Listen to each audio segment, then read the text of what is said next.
大家好，我是 Klaus。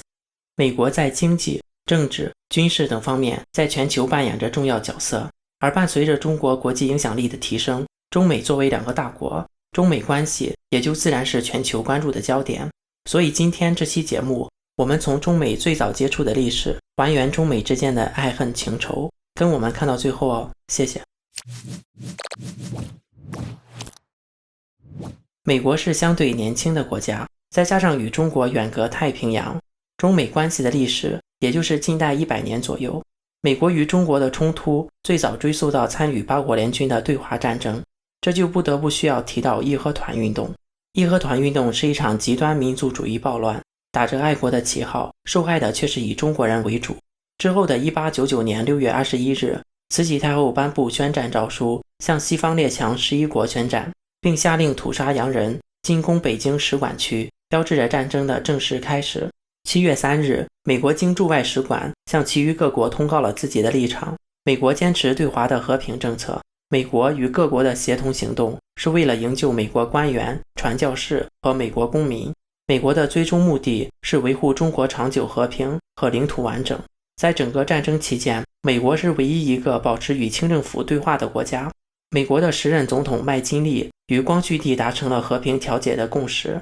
但局限于当时慈禧太后垂帘听政，光绪帝已无力主导时事的发展。8月14日，八国联军2万余人打败了50万号称刀枪不入的义和团，攻陷北京。同日，慈禧太后携一众王公大臣仓皇逃到了西安，并委派李鸿章为全权大臣向列强求和。在八国联军占领期间，美日军队被普遍认为军纪严明，不扰居民，与残暴的德俄两军形成了鲜明的对比。在和谈期间，以俄国和日本为首的国家野心最大，想分割中国领土，特别是俄国当时已经出兵占领了东北。最后主要为英美两国从中周旋调解，最终签订了只赔款的辛丑条约，而中国未丧失任何领土。1908年7月，美国率先向中国政府声明，将庚子赔款所得的半数退还给中国，用于支持中国的教育发展。清华大学便是其中的产物。随后其他国家先后效仿，并退还部分赔款。代表中国的清政府和美国的关系告一段落，时间来到了1912年1月1日，中华民国成立。在1922年的华盛顿会议上，在美国的帮助下，中国从日本手里拿回了山东的主权。1937年抗日战争爆发到美国参战期间，美国对华援助了 1.7 亿美元的贷款。1942年太平洋战争爆发，美国开始全力支持中国的抗日战争，直到抗战胜利。美国是中国抗日战争中对中国援助最大的国家，而抗战能在1945年结束的最主要原因，不是因为国军，更不是因为共产党，而是因为美国的原子弹。在日本投降前，日本在中国的军力保守估计有200万，还占领着中国大半的领土，而且还是最重要的东部地区。有史以来就没有这样投降的，你不打到人家家门口，没人愿意投降，从来没有过对方占领了你大半的领土却对你投降的。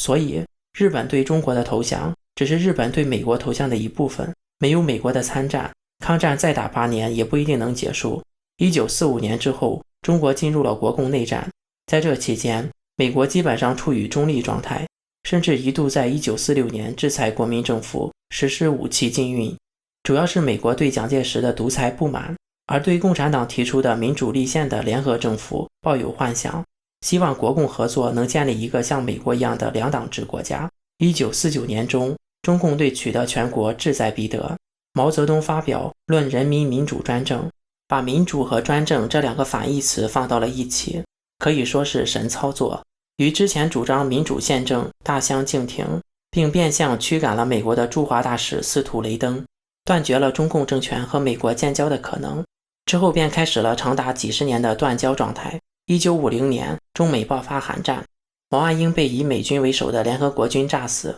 断绝了让中共政权像北韩一样家族传承的可能，是毛泽东死后中国能进入集体领导和改革开放的基础。50年代大饥荒时期，美国愿意无偿援助粮食，被毛泽东拒绝。1969年，中苏交恶，爆发珍宝岛战役，随后苏联准备对中国全面开战，并实施核打击。由于中美处于断交，并且美国也是核大国，苏联事先通知美国让其保持中立。结果美国插手干预，最终避免了一场核战争。1971年，在美国的帮助下，中共国加入联合国，取代了中华民国的席位。1979年，中美正式建交，并在美国的影响下开始改革开放，发展经济。1989年6·4事件后，中国受到美国制裁，停止了高层和官方交流，禁止向中国出售武器。1999年，中国驻南斯拉夫大使馆获得了美国被击落的隐形战机，遭美军的轰炸。从美军使用的钻地型导弹可以说明，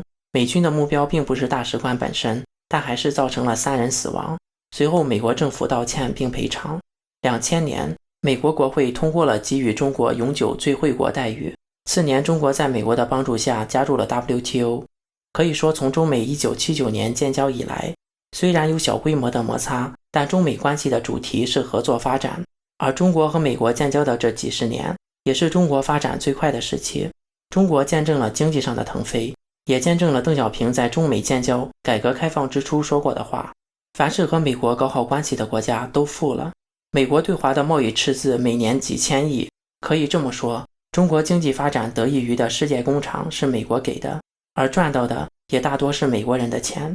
所以我们来做一个总结：美国对中国这100年来没有发动过对华战争，没有殖民过中国，没有占领过中国一寸土地。美国对中国的援助远远大于对中国的伤害。所以如果问题是美国对中国是好是坏，美国是中国的敌人还是朋友，这就要看你站在什么样的立场去看这个问题。因为好和坏是相对的，如果站在中国人民的角度去看，美国就是中国的朋友。就像这位老人在成都美领馆关闭的时候说，中美应该是朋友。但如果站在中共的角度来看，那美国就是中国的敌人。美国的立场自始至终都是在维护世界的民主秩序。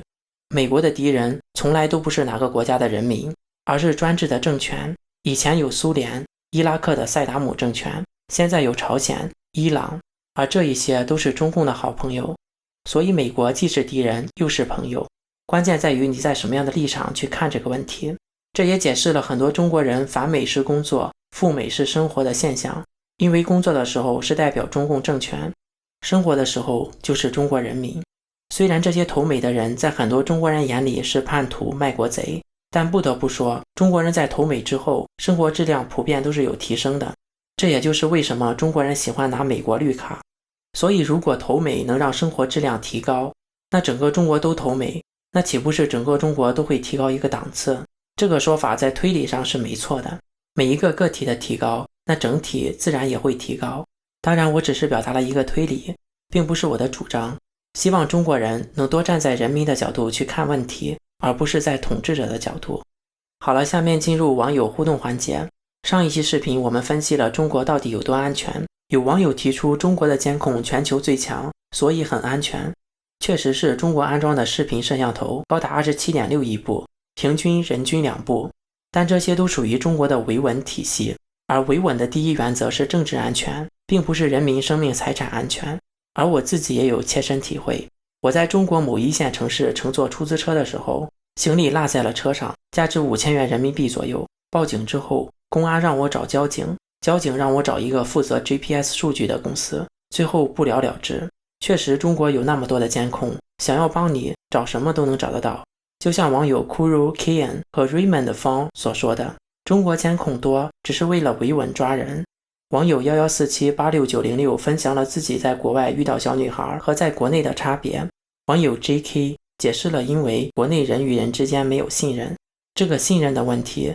也反映了中国人缺乏安全感的现状。我自己也是深有体会。有一次在中国某大型城市，想问一个人地铁口在哪里，对方先是后退了2步，又打量了我一番才告诉我。而在国外，人们都会主动的和你打招呼。网友孙浩和 Frank Joe 跟我们分享了一个很实际的生活案例，在中国小孩子上下学一定要车接车送，也算是一个中国特色。网友 Global Citizen 说移民美国5年了，现在感觉中国并没有很安全，美国也并没有很不安全。网友柯峰洲说中国犯罪率是建立在不真实的立案率上。